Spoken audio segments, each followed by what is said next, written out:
एक बार नंदगांव में मैया यशोदा श्री कृष्ण की बाल लीलाओं से परेशान होकर छड़ी लेकर उनके पीछे दौड़ी। कृष्ण मैया के क्रोध से बचने के लिए भागते भागते एक कुम्हार की झोपड़ी तक पहुंचे। कुम्हार अपने घड़े बनाने में व्यस्त था, लेकिन जैसे ही उसने कृष्ण को देखा तो भाव विभोर होकर उनके चरणों में गिर पड़ा। कृष्ण ने उससे कहा, कुम्हार जी, मेरी मैया बहुत क्रोधित है, छड़ी लेकर मेरे पीछे आ रही है, कृपा करके मुझे कहीं छिपा लो। कुम्हार ने तुरंत उन्हें एक बड़े घड़े के नीचे छिपा दिया। कुछ क्षणों बाद मैया यशोदा वहां आई और गुस्से में पूछा, कुम्हार, क्या तूने मेरे कान्हा को कहीं देखा है? कुम्हार ने भक्ति भाव से उत्तर दिया, नहीं मैया, मैंने उन्हें नहीं देखा। यशोदा तो चली गई, लेकिन घड़े के नीचे छिपे कृष्ण यह सब सुन रहे थे। अब उन्होंने कुम्हार से कहा, कुम्हार जी, मैया चली गई, अब मुझे बाहर निकालो।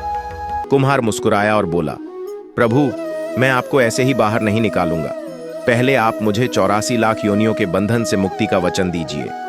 कृष्ण ने आनंदित होकर कहा, ठीक है, मैं तुम्हें मुक्ति दूंगा, अब तो बाहर निकालो। कुम्हार बोला, नहीं प्रभु, अकेले मुझे नहीं, मेरे पूरे परिवार को भी मुक्ति का वचन दीजिए। कृष्ण ने सहर्ष मान लिया। फिर कुम्हार ने कहा, प्रभु, मेरी बैलगाड़ी के बैल भी इस मिट्टी को ढो कर लाए हैं जिससे यह घड़ा बना है, उन्हें भी मुक्ति का वचन दीजिए। भगवान मुस्कुराए और कहा, ठीक है, मैं उन्हें भी मुक्ति दूंगा। अब भी कुम्हार नहीं माना और बोला, प्रभु, बस एक अंतिम इच्छा है, जो भी मनुष्य हमारे बीच हुए इस संवाद को सुनेगा, उसे भी आप 84 लाख योनियों के बंधन से मुक्त करेंगे, ऐसा वचन दीजिए। भगवान श्री कृष्ण कुम्हार की निश्चल भक्ति और प्रेम से इतने प्रसन्न हुए कि उन्होंने यह वचन भी दे दिया।